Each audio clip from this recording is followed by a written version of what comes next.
আসসালামু আলাইকুম। সবাইকে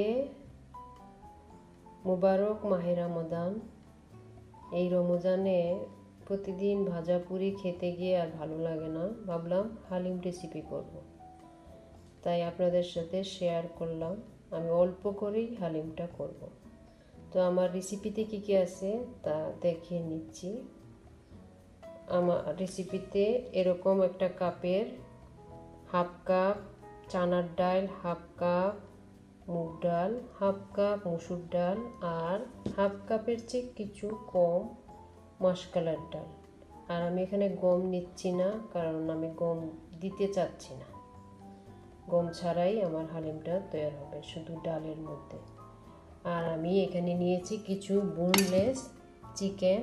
এটাকে আমি সব রকম মশলা দিয়ে মেখে একটু ম্যারিনেট করে রেখেছি, সাথে লেবুর রস দিয়েছি। এটাকে আমি ভেজে নেব, তারপরে হালিমটাতে ইউজ করব। আর আমার থাকছে কি কি মশলা দেখাচ্ছি। হলুদের গুঁড়া 1 চা চামচ, মরিচের গুঁড়ো 2 টেবিল চামচ, আর আদার গুঁড়ো নিয়েছি এখানে 1.5 টেবিল চামচ, আর জিরে এবং ধনিয়া মিশ্রণ করে আমি 2 টেবিল চামচ নিয়েছি। আর নিয়েছি একটা মাংসের মশলা, এটা আমি ঘরে তৈরি করেছি সব রকম গরম মশলা দিয়ে, আর 2টো এলাচ।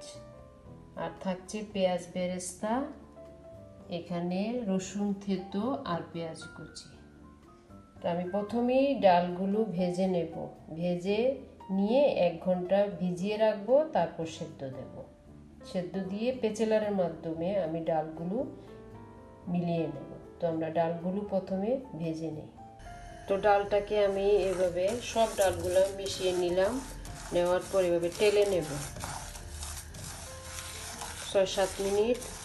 এভাবে লাড়ার মাধ্যমে এগুলোকে টেলে নেব, টেলে পানিতে ভিজিয়ে রাখবো 1 ঘন্টা, তারপর সেদ্ধ। তো ডালগুলোকে আমি ভালো করে ধুয়ে নিলাম ভিজানোর পরে। এখন সিদ্ধ দিতে থাকবো। ফুটে ওঠার পরে, গলার পরে আমি এরকম একটা পেচেলারের মাধ্যমে ডালগুলোকে মিলিয়ে নেব। দেখুন আমার ডালটা গলে গেছে, আর পেচেলারের মাধ্যমে আমি এগুলো মিলিয়ে নিলাম। আর যেহেতু আমি গম দিইনি, তাই 1 মুঠ চাল ইউজ করব হালিম বসানোর সময়। তো আমি রসুন থেতো আর পেঁয়াজ কুচি দিয়ে দিলাম বাগারে। এগুলো একটু লাল হওয়ার পর মশলাগুলো দিয়ে কষাবো, তারপর চাল দেব। চাল দিয়ে চালটাকে আরও কিছু সময় কষাবো এবং গলিয়ে নেব। তো আমার মশলা কষানো হয়ে গেছে, তারপর দিয়ে দিলাম আমি 1 মুঠ ভিজে রাখা বাসমতি চাল। চালটা প্রায় গলে যাওয়ার পর আমি দিয়ে দেবো ভেজে রাখা মুরগির মাংসটা, তারপর দেবো ডালটা।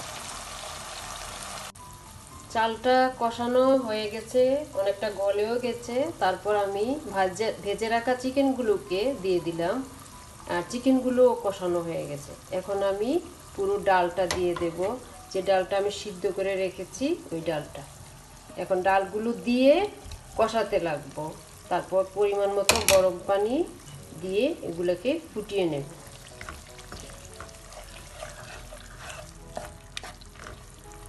পুরো ডালটা মাংসের সাথে মিশে যায়, এভাবে নাড়া দিয়ে নিতে হবে।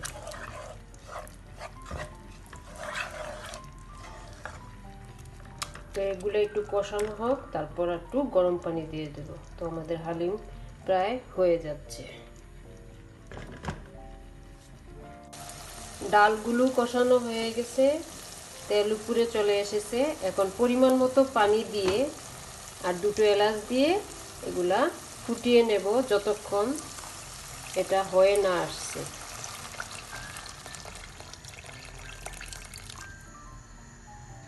আর সাধারণত হালিমে অনেক পানি লাগে, সেটা বুঝে দিতে হয়।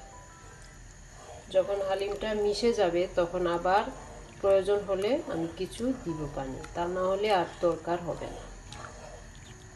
তো আমরা এগুলা ঢেকে রাখি যাতে ফুটে উঠুক।